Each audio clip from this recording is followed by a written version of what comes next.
Sœurs et frères, paix et joie.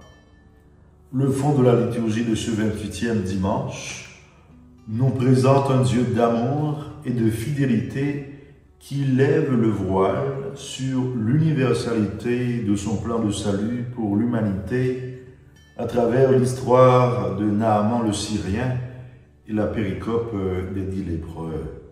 Nous sommes invités à accueillir ce projet dans un esprit d'ouverture, de conversion permanente et de gratitude.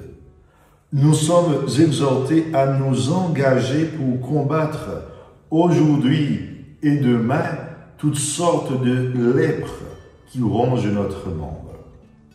Dans la première lecture de ce dimanche, nous relisons l'histoire de Naaman, un général syrien, donc païen, qui a été guéri par le prophète Élisée de la lèpre, considérée en ce temps-là comme une malédiction, et du coup, il a découvert le Dieu d'Israël.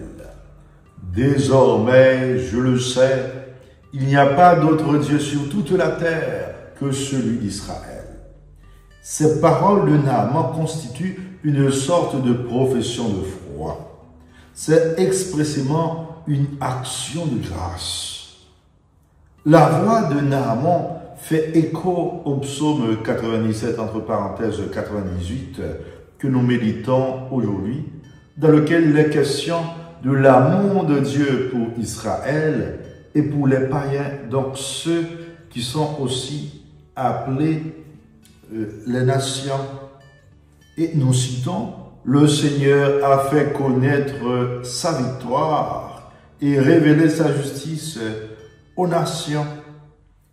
Il continue: il s'est rappelé sa fidélité et son amour en faveur de la maison d'Israël. Ce qui est l'expression consacrée pour rappeler ce qu'on appelle l'élection d'Israël, le choix d'Israël. Ce peuple choisi par Dieu, élu par Dieu, qui lui donne une relation privilégiée, ce petit peuple, ce petit reste. En avançant dans notre méditation, Saint Luc nous invite à continuer à cheminer avec Jésus qui est en route vers Jérusalem. Il sait que ce voyage conduit à sa passion, à sa mort-résurrection. Mais un parcours qui est lié directement au mystère de la rédemption, mais au mystère du salut universel apporté par le Christ pour toute l'humanité. La péricope de l'évangile de Luc nous invite d'abord à l'action de grâce, nous invite à la conversion, tout en nous faisant découvrir deux dimensions dans le processus du pardon et de la délivrance des lépreux, mais particulièrement du lépreux samaritain. Il y a une dimension rituelle et il y a aussi une dimension spirituelle. Nous n'ignorons pas la dimension sociale de cette maladie qui exclut de la société.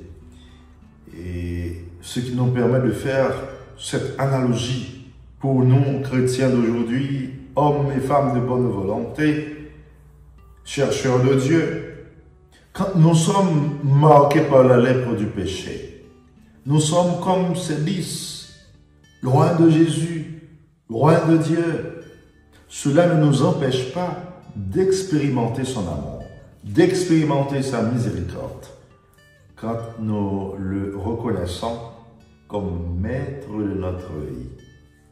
Nous pouvons, comme eux, crier: Jésus maître, prends pitié de nous. Revenons à nos propos antérieurs.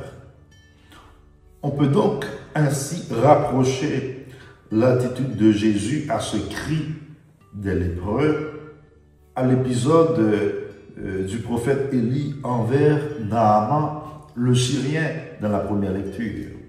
Élisée non plus n'avait pas fait un geste, il avait simplement fait dire par son serviteur: va te baigner 7 fois dans le Jourdain et tu seras purifié.